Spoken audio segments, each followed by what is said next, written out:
a short documentary on education and development psychology.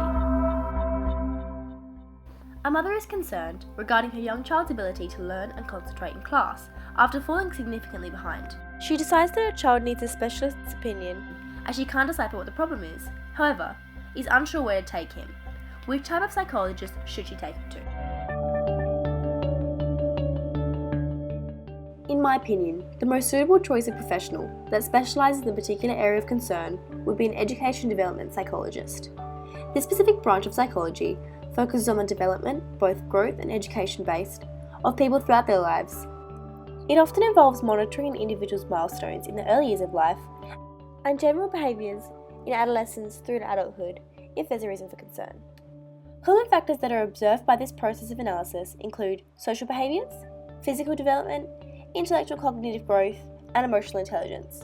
These areas of focus relate perfectly to the scenario and sum up the job of an education development psychologist. But specifically, what type of work do they do? Typically, a psychologist in this field works with families, individuals, groups, and organisations, as discussed in an article released by Monash University. Subsequently, job descriptions may vary in the stream of psychology and can entail working in a range of different roles, such as a counsellor, school psychologist, guidance officer in any setting, family advisor, or even working in conjunction with a paediatrician. However, before working in such positions, an extensive amount of education, both secondary and tertiary based, must be completed in order to have the necessary qualifications. There are multiple pathways to do so that all lead to becoming a registered psychologist. These can be broken down into a few different streams of education. Initially, it is a requirement to have completed secondary education and achieved the required ATAR standard. For 2017, Flinders University's minimum entry ATAR score, necessary to be accepted into a Bachelor of Psychology honours, is 94%, with no guaranteed entry score. This course is broken down into 3 years of a Bachelor of Psychology course and allows you a place for 1 year in the continuing honours course. This is a far easier option when compared with other psychology courses offered, such as behavioural psychology science. Typically, the other similar courses are 3 years and don't offer the same opportunities as the honours degree does in this field. An honours degree is still necessary in becoming an education development psychologist, and once completing the other bachelor courses, it is extremely competitive to achieve a position in the honours course. Therefore, if possible, it is the better degree to get into. However, there are countless other ways of achieving this, and this is just one example in a particular university. Upon completion of the bachelor course of 4 years, it is recommended to complete another path of further education to gain more qualifications. These can vary in different options depending on the preference and interest. The first is to complete what the My Health Career Board refers to as the 4+2 program. The 4 represents the previous degree discussed earlier. However, the 2 stands for 2 years of intense supervisional training. Basically, during this time, you work as a provisional psychologist and get a taste of what working in this field would really be like. The second option involves furthering tertiary education by completing a master's degree.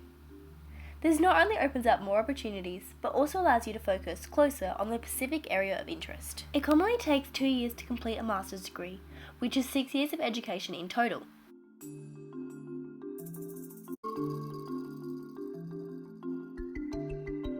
There are many other pathways to take in this broad field of psychology, such as a double degree and further internships. However, the 2 discussed are the most common. At the end of either pathway, you are now eligible to becoming a registered psychologist and subsequently getting a job in this field. Once all required education is completed, psychologists have the chance to build on already established skills and capabilities throughout their chosen jobs. The Australian Psychology Association suggests that the following capabilities are essential to this particular stream of psychology: recognising and identifying problems, diagnosing disabilities and disorders, creating effective personal treatment programs, counselling skills, ability to understand why certain behaviours are evident in individuals, being a compassionate listener who wants to assist people are just a few of these capabilities. The primary capability to highlight is the willingness to listen and have a genuine compassion for helping people. But just how do education and development psychologists help people and impact their lives? The scenario discussed earlier is a great illustration of how they can be of major assistance to people in need.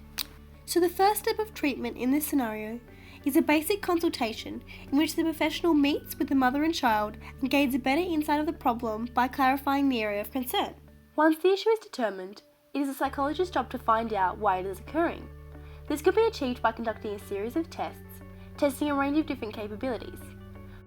For example, cognitive ability is a primary area of analysis, which can be undertaken with the assistance of resources such as the Wechsler Intellectual Scale for Children, 4th edition.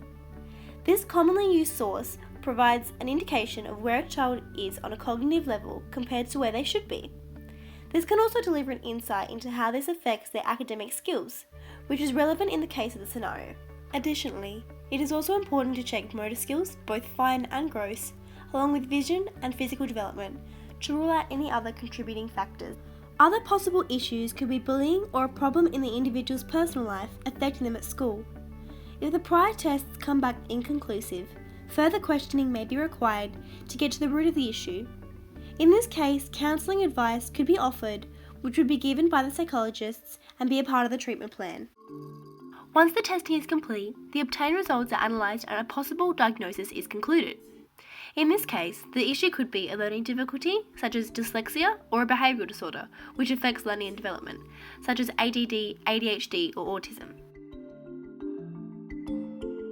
In this case, the individual will be referred to a psychiatrist. Psychologists do not have the qualifications necessary to administer medication to patients, and if further medical attention is required, a specialist takes over.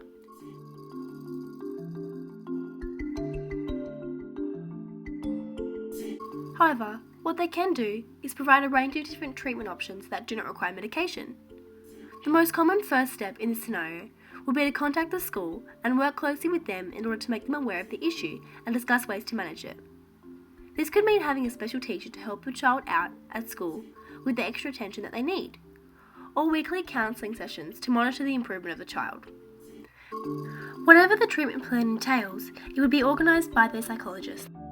The primary reason why this type of psychologist would be the most effective at helping the child in the scenario is because they specialise in the area of concern. It is the job of the professional to detect and solve education and school-related problems. Though patients are often referred to other psychiatrists and even psychologists, this is always the first step. Additionally, if medical treatment isn't required, other means of treatment, such as counselling, can be offered by the psychologist. Finally, as in all branches of psychology, certain guidelines must be followed in order to ensure an ethical practice. The APS have comprised a code of ethics that should be followed by all registered psychologists in Australia. One of the most important rules to abide by is the importance of confidentiality. Patients hold a great deal of trust in their psychologists, and that trust mustn't be broken.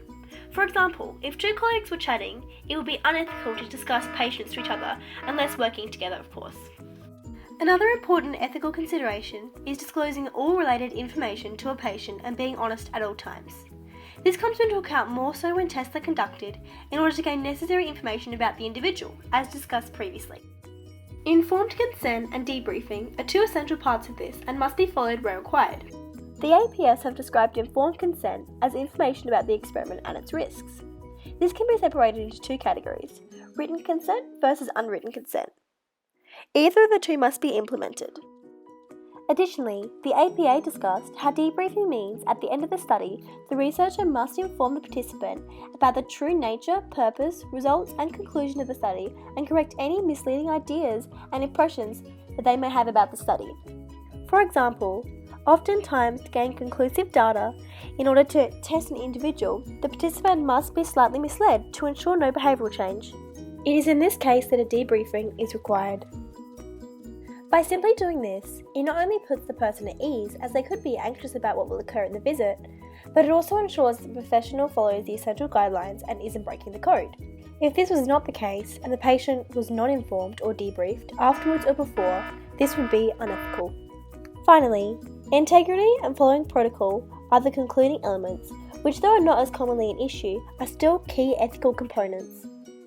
As with everything in psychology, there are very strict guidelines to stick to. If, for example, an unqualified psychologist was to administer medicine to their patients, this would not be following protocol and be breaking the code once again.